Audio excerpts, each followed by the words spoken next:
Chamberlain asked you a question earlier as to what exactly is the articulation of this particular policy. What is this policy meant to really achieve? Is it because we're going broke and we can no longer afford this? Is it to properly deregulate the downstream sector? What exactly is it? Because people who say that, we haven't, first of all, we haven't properly articulated what exactly this is about. Is it that? And if it is deregulating the downstream sector properly, Mr. Agbakuwa was saying that we haven't exactly put in place the right infrastructure, what we should have on ground. He was given what he called the five, what will I say now? The things that you must have on ground. He called them five. There are about 5 of them. He named them here. I think I still have them kind here. of structure. Yeah, steps to deregulation. 5 steps that you must have to deregulation. He says formulation of a blueprint for deregulation. Do we have that? Where exactly are we on that particular blueprint?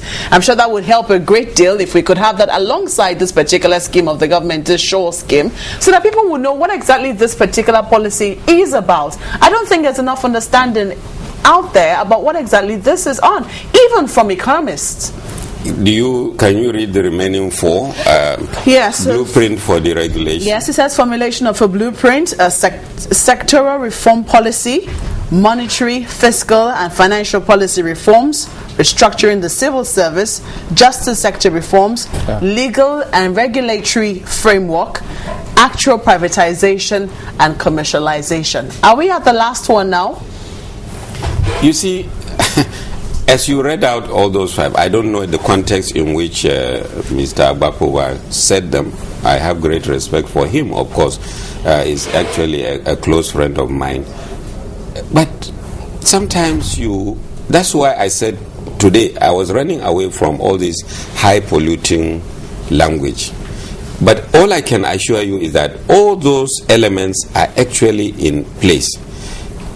In fact, it's part of the document. PIB, that's the legal aspect of that. No, the PIB hasn't been passed yet.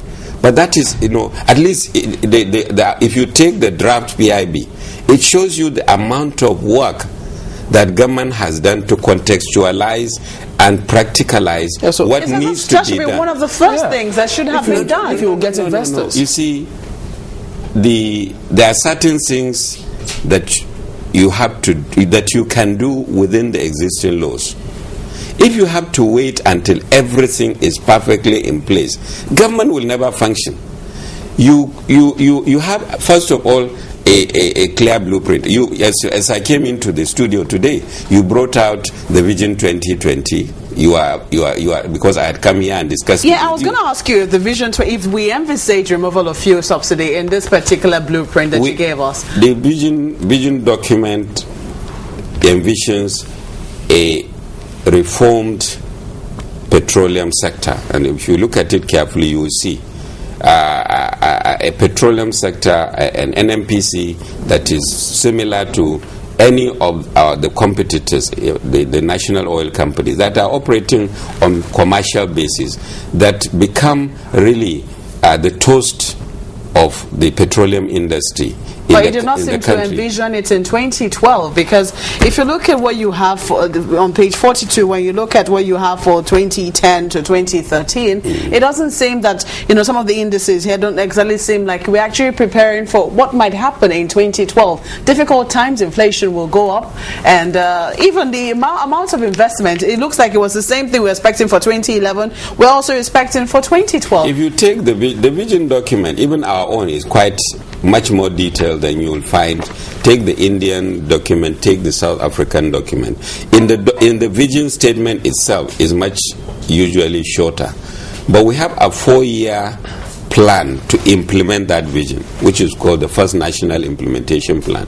Unfortunately, you don't have a copy here. If you took that one, you see all those details. A lot more detailed work has been done. Let's chip in this. Then we're running out of time. Yes, please. Pardon me to just butt in there, because there are those who kind of think, they say it comes across as the government in the first place does not really trust itself, because if the ministers are competent and capable, why do you need a Christopher Collady committee to implement the palliatives? Because you're going to incur more costs.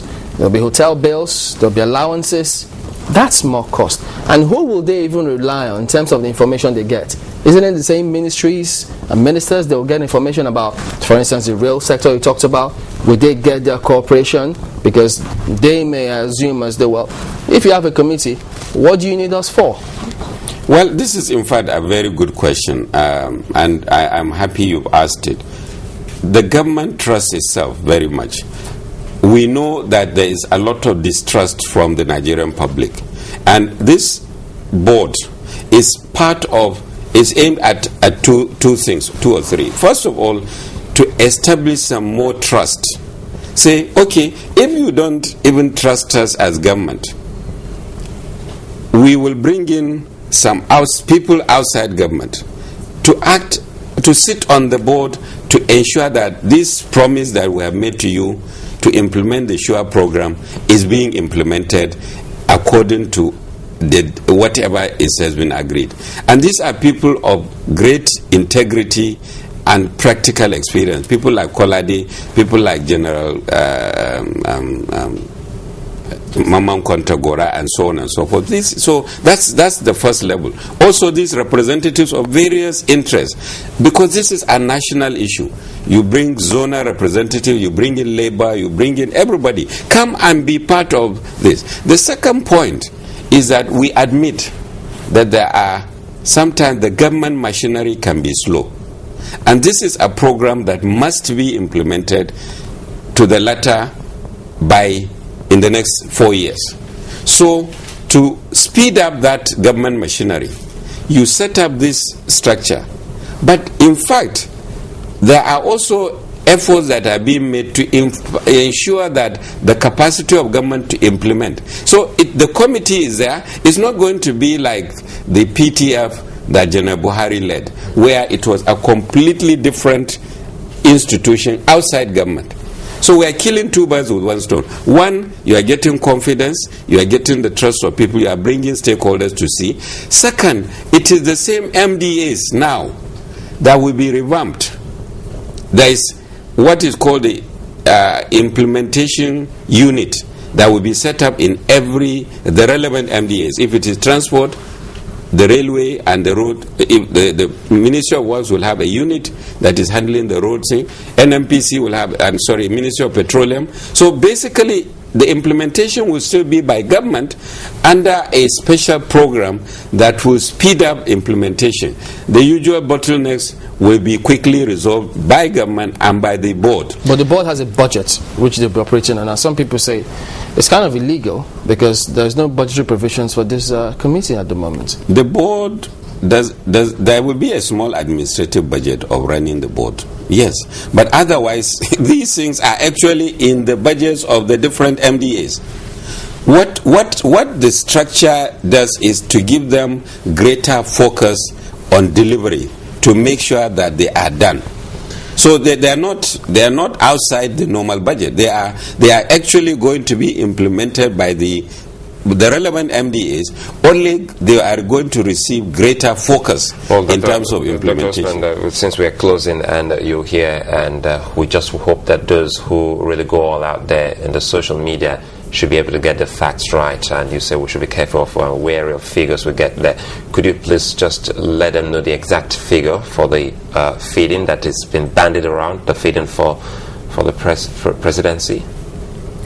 I don't think at this stage that is even helpful, because to be honest with you, people can stop putting all those figures, because we get to see them, and it incensed the sensibility of some people. So perhaps if you just give them some kind of approximation, I think that will just suit some nerves. Okay, let me put it in context. You see, the presidency is a big government department. When people see a figure and they say this is what the president is spending on food, it's sometimes quite misleading. Under the presidency, you have all sorts of agencies. You have, for example, the MDG's offices under the presidency. In fact, technically speaking, even though national planning is shown as a separate thing in the budget, but my organization, commission, is also under the presidency. So when but people will take some figure and say the president is going to. I saw one yesterday that said to mourn the president's loan, he is spending so much millions. To be honest with you, I think first of all, people have an opportunity, as I said, when the National Assembly starts discussing of the budget, to go and question these figures. That's one. But more importantly, we as a government, in fact, when I became aware of unfortunately sometimes we don't get time to read this, but I've started looking at the social media, and I believe that we need to get out there and actually explain and give the correct figures. Our Minister of Youth, I must give credit to him, perhaps because he deals more with the youth, has been doing that, and I think we do need to do more of that. We're out of time, but in 30 seconds, do ministers ever consider resigning if things are not going on right? Well, I will say that I can't speak for other ministers, but certainly we all have our own personal, individual sort of limits in terms of what is acceptable. But I think resigning if things are not going right, just because things are, would be a defeatist thing for me initially. What one should do is, given that God-given opportunity, given that you are one of several millions of Nigerians that has been selected, I think the duty of every minister is to help the president to put things right.